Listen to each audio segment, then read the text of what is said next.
నీకు గొడుగు పట్టుకోవడానికి ఒకళ్ళు, షార్ట్లో పడితే నీకేం దెబ్బ తగిలి కట్టడానికి ఇంకో ఫిజియోథెరపిస్ట్, ఇంతమందిని పెట్టుకొని మేమే కదా ఆలోచించుకొని మేమే కష్టపడి నువ్వు వచ్చి జస్ట్ 4 యాక్టింగ్ చేస్తే చనిపోద్ది, నీ డబ్బులు ఇస్తాం.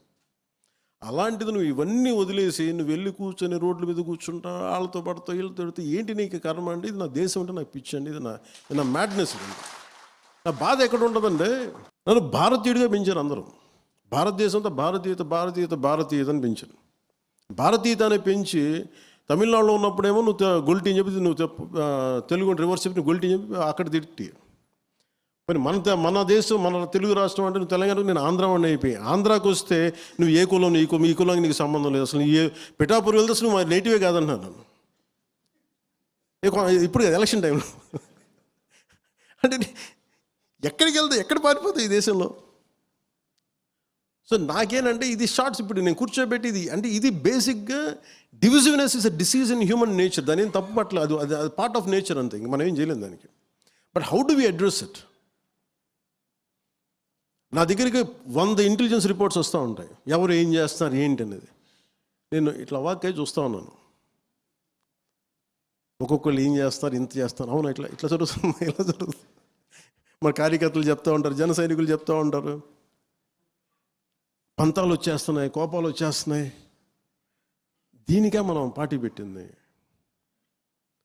ఈ కష్టాలు ఎప్పుడన్నా ఒకసారి చూడండి అందరూ. చాలామంది నాకు అర్థం కానీ ఏముంటాయి, నాకు కింద స్థాయి నుంచి పార్టీ నడిపిన రోజుకి కనీసం ఒక 2008 నుంచి ఇప్పుడు కొన్ని లక్షల మందిని కలిసి ఉంటారు ఫేస్ బై 1-on-1. ఒక సీజన్లో కనీసం 10,000 మంది కలిసి మనోహర్ కానీ కూర్చొని రోడ్డు మీద. ఇప్పుడు గ్రీన్ ట్యాక్స్ వచ్చింది, గ్రీన్ ట్యాక్స్ తగ్గించాం. ఎలా వచ్చిందండి? మేము రోడ్డు మీద వెళ్తుంటే కూర్చొని బండి ఆపితే చెప్పాను మాకు ఇది సమస్య, we made it a point. అట్లా ఎన్ని సమస్యలను అలా చేసుకున్న సమస్యలు మనం హైలైట్ చేసుకోలేకపోతున్నాము. ఇవన్నీ బ్రాడ్గా డిఫైన్ చేసుకుంటూ వెళ్తున్నాం ఇవన్నీ. కానీ ప్రాసెస్లో మనందరం అధికారం రాకముందు ఉన్నంత ఐక్యత, అధికారం ఉన్నంత పోరాట పటిమ అధికారంలోకి వచ్చా కొరవడ్డాయి. అందరూ మెత్తబడిపోయారు, నేను మెత్తబడలేదు. నాకున్నది ఏంటంటే I have got big responsibility. పార్టీని ఎలా నడపాలి, పోనీ చేద్దామంటే ఇది కూర్చొని ఒక 100 మంది మేధావులు కూర్చొని కలిపిన పార్టీ కాదు. నా ఆవేదనో నా కోపమో కింద పడో మీద పడో నలిగి తర్వాత చాలామంది మనోహర్ గారు లాంటి పెద్దలు మీలాంటి పెద్దలు అందరూ వస్తే ఇప్పుడు ఫామ్ అవుతుంది party.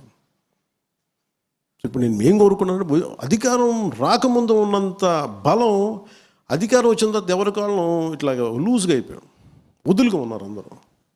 It's a time to come back.